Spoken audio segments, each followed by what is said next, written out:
አሁን የማሳያችሁ አፓርትመንት 209 ካሬ ባለ 2 መኝታ ሙሉ በሙሉ ፉሊ ፊኒሽድ የሆነ አፓርትመንት ነው የምናየው። ይሄ አፓርትመንት የሚገኘው ሲግናል ላይ ነው፣ ድንበሩ አካባቢ ይገኛል። ሙሉ በሙሉ ሸጠን ጨርሰናል። ነገር ግን በቦሌ ኤድና ሞል ባለ 1 ባለ 2 ባለ 3 እና ባለ 4 መኝታ የያዘ ትልቅ ህንፃ እየገነባን እንገኛለን። ቱ ቤድሩማችን ምን ሊመስል ይችላል የሚለውን እንየው። እዛ ላይ የሚገኙ ቱ ቤድሩም አፓርትመንቶቻችን 121 ካሬ፣ 116 ካሬ እና 132 ካሬ ናቸው። በዚህ አሁን በምናየው ስታንዳርድ እና ማቴሪያሎች ሰርተን የምናስረክባቸው።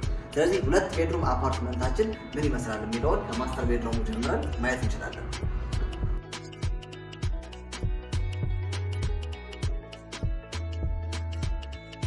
ይህ ማስተር ቤድሩማችን ነው። በጣም ሰፊ ማስተር ቤድሩም ነው። በዚህ በኩል የራሱ የሆነ በረንዳ እናገኛለን። በረንዳችን ሰፊ ነው። የጧት ፀሐይ ነው የሚያገኘው። እዚህ ጋር ደግሞ ማስተር ባዝሩም እናገኛለን። ማስተር ባዝሩማችን ሙሉ በሙሉ ፊኒሺንግ ማቴሪያሎቹ ጥራት ባላቸው ማቴሪያሎች ነው ያለቀው።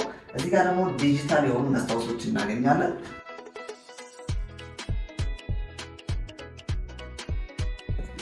ይህ አካባቢ ዳይኒንግ ኤሪያችን ነው፣ መመገቢያ ስፍራችን ነው የሚሆነው።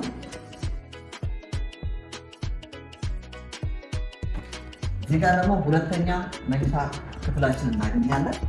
የሁለተኛ መኝታ ክፍላችን የራሱ የሆነ በረንዳ አለው። የጧት ፀሐይ ነው የሚያገኘው።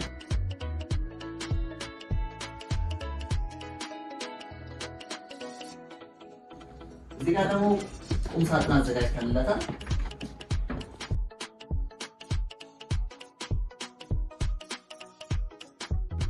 ሳሎናችን በዚህ ደረጃ ተዘጋጅቷል። በሳሎን በኩልም በረንዳ እናገኛለን።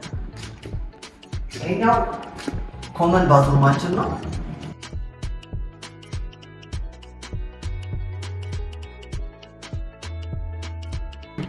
እዚህ ጋር ደግሞ ላውንድሪ ስፔስ አዘጋጅተናል። ኪችናችን በዚህ ደረጃ የተዘጋጀ ነው የሚሆነው። ኢንዱስትሪያል ሳከር ገጥመንለታል። እዚህ ጋር ደግሞ የኪችን ካቢኔቶቹ 2 አይነት የከለር አማራጮች አዘጋጅተናል።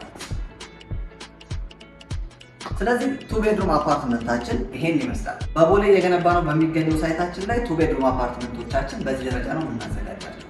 121 ካሬ፣ 116 ካሬ እና 132 ካሬ ላይ አልፈዋል።